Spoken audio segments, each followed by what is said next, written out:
दोस्तों एक US defence department की एक जिसे आप कह लें कि नेशनल डिफेंस स्ट्रेटजी आई है।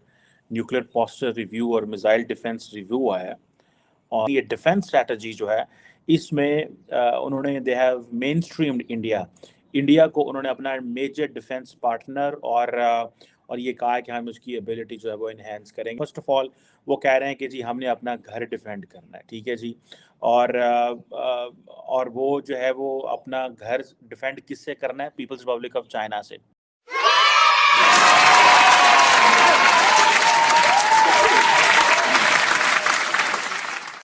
अब जो वज़ीर आज़म शहबाज शरीफ हैं वो जब वहाँ पे जा रहे हैं तो जो सबसे बड़ी चीज़ वहाँ पे डिस्कस हो रही है वो बेसिकली वो जो पाकिस्तान का जो टोटल डेट का जो 30% डेट है वो हमने चीन का देना है। वो तकरीबन तकरीबन दैट्स अ बिग मनी को 30 अरब डॉलर के करीब एक पैसा है जो पाकिस्तान ने अपने ऑल वेदर फ्रेंड को देना है। उसके ऊपर डेट रिस्ट्रक्चरिंग में रखा है। पिछले साल भी पाकिस्तान चीन ने पाकिस्तान का कुछ 4.5 अरब डॉलर का जो कर्जा है वो रिस्ट्रक्चर किया था। और वो भी जारी बात है चीज़ें जो है मैच्योर होने को है। और चाइना पाकिस्तान इकोनॉमिक कॉरिडोर का कर्जा तो पाकिस्तान के ऊपर चढ़ गया, लेकिन अब हम जा रहे हैं हर दौरे ते आने अल्लाह दे वास्ते ए कर्जा घटाओ साडा, ए साडे नाल अगां पिछां करो, ए साडे ते कर्जा आ गया।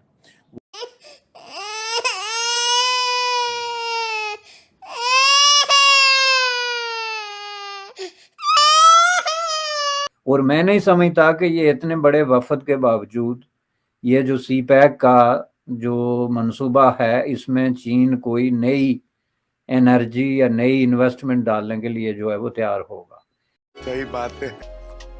Hello friends, India Pakistan news channel में आपका स्वागत है। आज हम बात करेंगे दो टॉपिक्स के बारे में जो एक दूसरे के साथ इंटरलिंक्ड है। पहला तो ये कि यूएसए ने अपनी डिफेंस पॉलिसी पब्लिश कर दी है जिसमें उन्होंने इंडिया को अपना major defence partner in South Asia बोला है ताकि इंडिया एंड यूएसए मिलकर चाइना के अगेंस्ट फाइट कर सके। और दूसरा टॉपिक ये है कि पाकिस्तान के प्राइम मिनिस्टर शहबाज शरीफ चाइना विजिट पर गए हैं। ये टॉपिक्स इसलिए इंटरलिंक्ड है क्योंकि पाकिस्तान चाइना से कर्ज लेकर अपनी इकोनॉमी चलाता है। आज भी पाकिस्तान के ऊपर जितना भी कर्ज है उसमें 30% चाइना का है और दूसरी तरफ पाकिस्तान यूएसए से अपना सारा डिफेंस डीलिंग भी करता है। साथ ही यूएसए ये भी बात क्लियर कर चुका है कि अगर किसी भी कंट्री को उनके साथ रिलेशंस अच्छे रखने हैं तो चाइना का साथ छोड़ना होगा। और पाकिस्तान के लिए अब ये मुसीबत हो गई है कि करे तो क्या करे। अब आपने एक कहावत तो सुनी ही होगी कि दुनिया अपने दुख से ज्यादा दूसरे के सुख से बहुत ज्यादा दुखी है। पाकिस्तान के साथ भी यही हो रहा है। वो ये सोच रहा है कि इंडिया को अपना पार्टनर बनाने के बाद यूएसए इंडिया को भी उसी तरह यूज करेगा जैसे यूएसए ने पाकिस्तान को अफगानिस्तान के खिलाफ यूज करके उसे डिस्पोज कर दिया था। अब पाकिस्तान भारत को अपनी तरह बेवकूफ समझ रहा है कि उन्हें कोई भी यूज करके चला जाएगा। तो चलिए वीडियो में आगे बढ़ते हैं और वीडियो को एंड तक जरूर देखें। साथ ही साथ चैनल को लाइक, सब्सक्राइब एंड शेयर भी करें और कमेंट सेक्शन में बताएं कि आपको ये वीडियो कैसी लगी।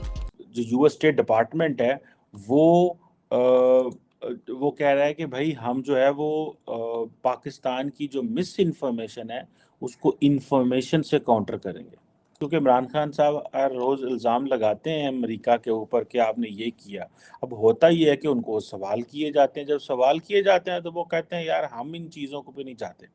सो एक तरफ आप चीन के दोस्त बने हुए हैं और अमेरिका जो है वो चीन को काउंटर करना चाहता है इंडिया की मदद से।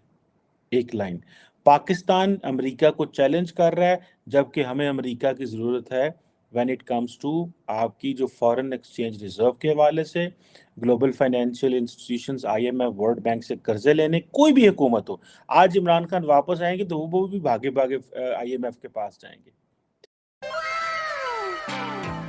पाकिस्तान जो है वो चाइना पाकिस्तान इकोनॉमिक कॉरिडोर जो है वो एक बहुत बड़ी पोटेंशियल थी, बहुत बड़ा एक एडवांटेज था पाकिस्तान के लिए। लेकिन अनफॉर्चुनेटली अगर आप देखें कर्जे चढ़ गए हैं और जो इंफ्रास्ट्रक्चर बनना था उससे ना बलूचिस्तान के लोग खुश हैं, ना सिंध के लोग उस तरह खुश हैं।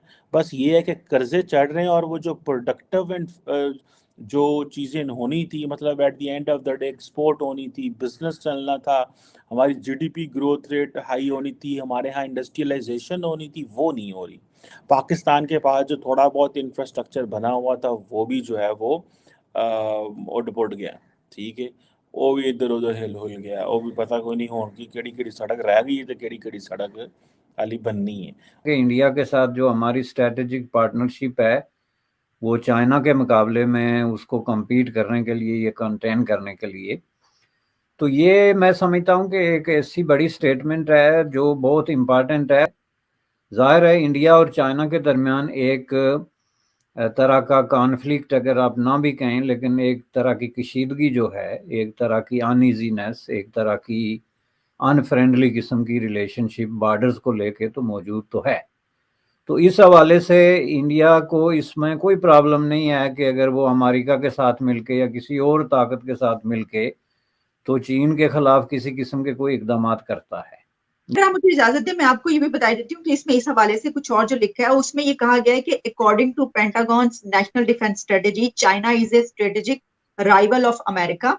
America and India will fight against China together. Under the policy, America will help India in case of aggression by China. तो इसका मतलब ये हुआ कि अमेरिका ये कह रहा है कि इंडिया और अमेरिका मिलकर चाइना के खिलाफ फाइट करेंगे, और पॉलिसी में ये भी है कि अगर चाइना की तरफ से इंडिया के खिलाफ एग्रेशन हुआ तो इंडिया हेल्प करेगा, अमेरिका हेल्प करेगा इंडिया। तो एक ये जो बात है कि अमेरिका हेल्प करेगा, तो ये भी तो फिर आगे ना, तो ये फिर बेनिफिट भी है। ये बात आपकी सही है कि जो इस वक्त इंडिया में लीडरशिप है, मुमकिन है वो ये समझती है कि अमेरिका का हमारे साथ आना, कि वो हमें चीन के खिलाफ किसी की तरह के एग्रेशन के लिए हमारी मदद करेगा या वगैरह वगैरह, तो उसके लिए ये एक बहुत बड़ी बात है। लेकिन इन द लॉन्ग रन मैं नहीं समझता कि इसके कोई जो है वो बेनिफिट्स हैं। बल्कि वैसे से मैं तो समझती हूँ कि वो भी इसको इस तरह देख रहे हैं और देख रहे होंगे, क्योंकि उनकी इस वक्त की जो हम देखें पॉलिसीज वो भी नॉन अलाइनमेंट की तरफ ही है। यानी हमने देखा कि कई ऐसे फैसले उन्होंने जहां पर वोट करना था, जो करना था, उनको बहुत सारी चीजें कही गई, उन्होंने नहीं मानी।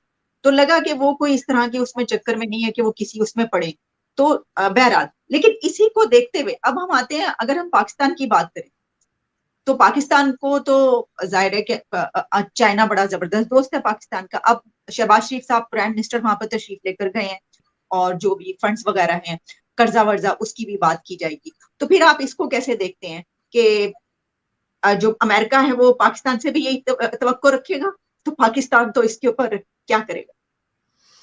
देखें जी, पाकिस्तान से तो डेफिनेटली अमेरिका ये तवक्को रख रहा है, और उसने रिपीटेडली कन्वे किया है कि हम ये आपसे तवक्को रख रहे हैं कि आप चीन से जो है, एक तो ये मंसूबों के हवाले से थोड़ा सा इसको रिकंसिडर करें, और ये कोई उन्होंने को खुफिया कम्युनिके नहीं किया है, बल्कि इंटरनेशनल फोरम्स पे उन्होंने बाकायदा डिस्कस किया है कि चीन के साथ पाकिस्तान की जो इकोनॉमिक रिलेशनशिप है और जो लूनिंग का प्रोसेस है वो अनफेयर है, और उसमें इंटरेस्ट रेट और टर्म्स एंड कंडीशंस और ये सारी चीज़ें जो हैं वो अनएक्सेप्टेबल है।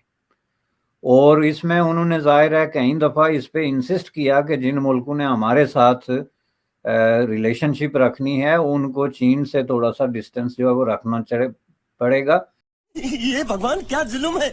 लेकिन मेरे नज़दीक ये अमेरिका से ज़्यादा खुद पाकिस्तान के लिए बहुत बड़ा मसला है, क्योंकि पाकिस्तान में इस वक्त भी एक जो ताकतवर रूलिंग एलीट है उसका ख्याल ये है कि हमारे ताल्लुकात जो हैं वो अमेरिका के साथ होने चाहिए, ना कि चीन के साथ। और चीन के साथ ये इतना बड़ा हिमालय से भी बुलंद और समुद्रों से भी गहरा रिश्ता होने के बावजूद नेट शेल में आप आज तक जो रिलेशनशिप हुई है वो सिर्फ सी पैक है। इसलिए अगर आप ये देखें तो ये कोई जितना बड़ा तूफान बना के पेश किया जा रहा है इतना नहीं है, लेकिन उसकी वजह यह है कि पाकिस्तान के अंदर एक बहुत बड़ी डिप्रेसिंग किस्म की सोच जो है वो इस वक्त प्रीवेल कर रही है कि ना हमें कोई कर्ज दे रहा है, ना हम पे कोई एतमाद कर रहा है, ना हमें कोई फाइनेंशियल एड देने के लिए तैयार है। तो उसमें चीन अगर हमें सिर्फ इनवाइट ही कर लेता है या आने देता है बीजिंग में और मुलाकात के लिए तैयार है, तो ये भी जो है वो उस डिप्रेसिंग किस्म की फीलिंग में एक रे ऑफ होप के तौर पे जो है वो पाकिस्तान की रूलिंग एलीट के लिए एक चीज उभर के सामने आती है। और मैं नहीं समझता कि ये इतने बड़े वफद के बावजूद ये जो सी पैक का जो मंसूबा है इसमें चीन कोई नई एनर्जी या नई इन्वेस्टमेंट डालने के लिए जो है वो तैयार होगा। इसमें इनकी सबसे बड़ी कामयाबी ये होगी कि ये जो मंसूबे ऑलरेडी अंडर कंस्ट्रक्शन आप कह लें हैं उनको अगर वो कंप्लीट करने पे राजी हो जाए, अदरवाइज तो ये वैसे साहब ये जो 6 अरब डॉलर का कर्जा रोल ओवर होने की बात है, ये आप समझते हैं कि इसके चांसेस हैं, और ये किस हद तक फायदा देगा पाकिस्तान को? नहीं, इसके भी बहुत कम चांसेस हैं जी। चूंकि पाकिस्तान के अंदर इस वक्त जो इनस्टेबिलिटी और अनसर्टेनिटी है, जो दो लफ्ज हैं जो दुनिया के हर जो है लेंडर्स को, इन्वेस्टर्स को जो है वो डराते हैं, खौफजदा करते हैं, वही दो लफ्ज जो है वो पाकिस्तान की पॉलिटिकल वोकैबुलरी में टॉप ऑफ द लिस्ट हैं, अनसर्टेनिटी एंड इनस्टेबिलिटी। तो ऐसे हालात में आप क्या तवक्को रखते हैं कि चीन का जो फाइनेंशियल एनालिस्ट है या वहाँ के जो तज्जियाकार हैं वो अपनी लीडरशिप को बताएंगे कि इनको उठा के $10 बिलियन दे दो या इस तरह?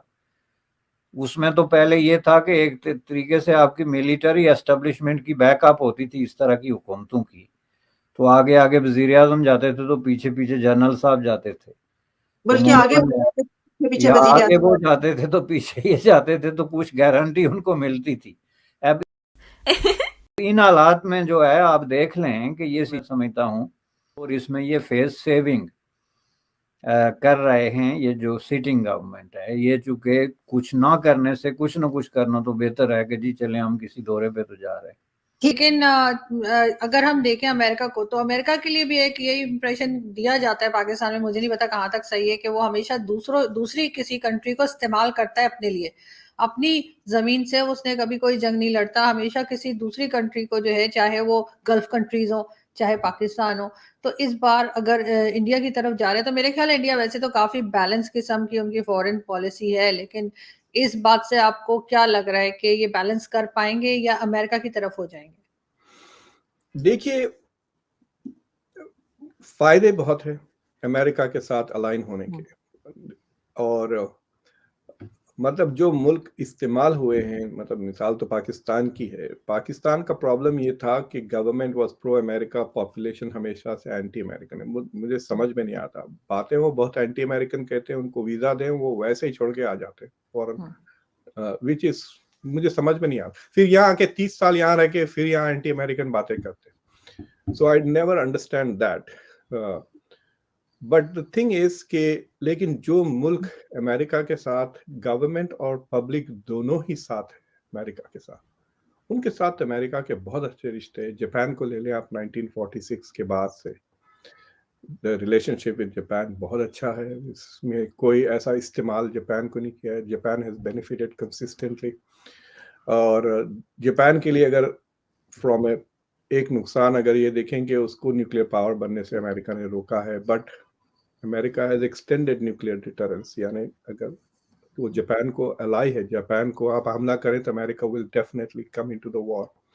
तो it is something great for Japan to have ये डिटरेंस। फिर दूसरी मिसाल भी लेते हैं, साउथ कोरिया का भी वही मिसाल है, ताइवान का भी वही मिसाल है, जर्मनी का। तो इंडिया का जो इशू है, it is not going to be like Pakistan. एक तो एक इंडियंस बहुत ज्यादा तादाद में है अमेरिका में, तकरीबन 4 मिलियन से ज्यादा है। They are all doing very well. They are also in leadership positions. कई बार बात किए हैं CEOs के बारे में, और अब गवर्नमेंट में तकरीबन 100-150 से ज़्यादा लोग हैं। So there is also very strong people to people relationship. So the point that I'm trying to make is कि it is not just a इस्तेमाल नहीं कर रहे हैं एक दूसरे को इन्फ्लुएंस कर रहे हैं, एक दूसरे को इम्पैक्ट कर रहे हैं।